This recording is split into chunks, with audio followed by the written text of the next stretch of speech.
Hello, Latanya Davis here. Something I forgot to mention last time, please subscribe to my channel, like it, or if you'd like to add a comment to my channel regarding desegregation, please feel free to do so. And I would love to respond if you have any questions. Okay. One thing I noticed after watching the last video is I gave somewhat of a description of the desegregation program, but not exactly.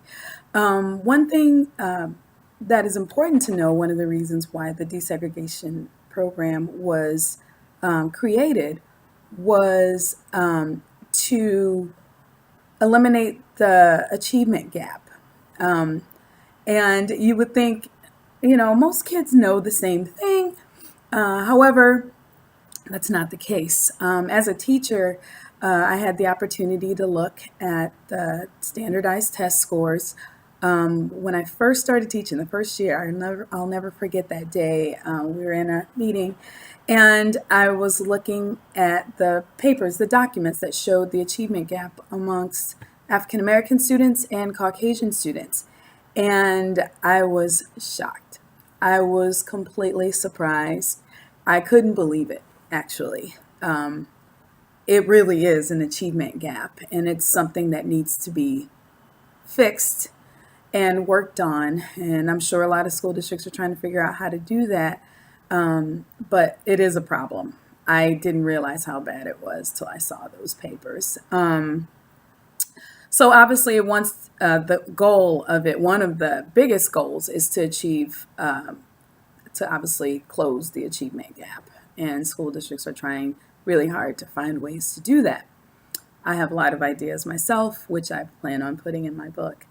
Well, it's been over a week since my last day of school of teaching. And it's weird for me because I go from being super busy to not busy at all, kind of boring actually.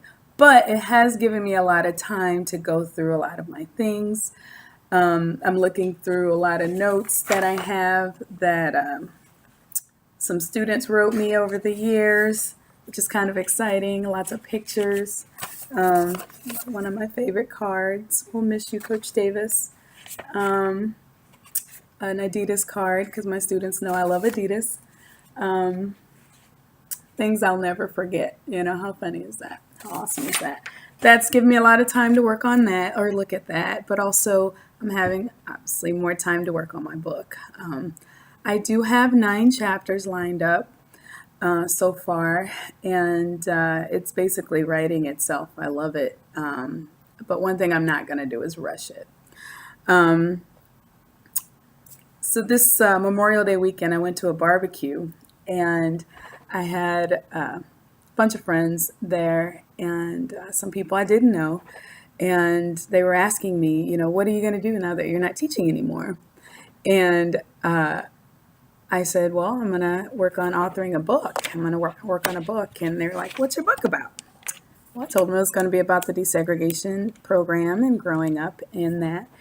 And over an hour later, after talking about it, we were still talking. And he said after that, hurry up and write it.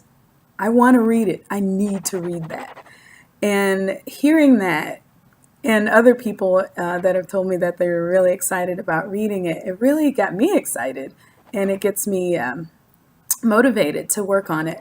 One thing I'm not going to do is rush it, though. I don't want to just throw something out there because it's something that's needed. I am going to take time to work on it because I really want to put out a good product. But it does get me excited to hear people and former coworkers and friends tell me that they're really excited about this book, which really, really gets me pumped. So trust me, I'm working on it, and I'm looking forward to just taking my time on each chapter. So, all right, well, that's all I got today, and you guys enjoy the day. It's beautiful outside. And I will talk to you soon. Don't forget to subscribe to my channel.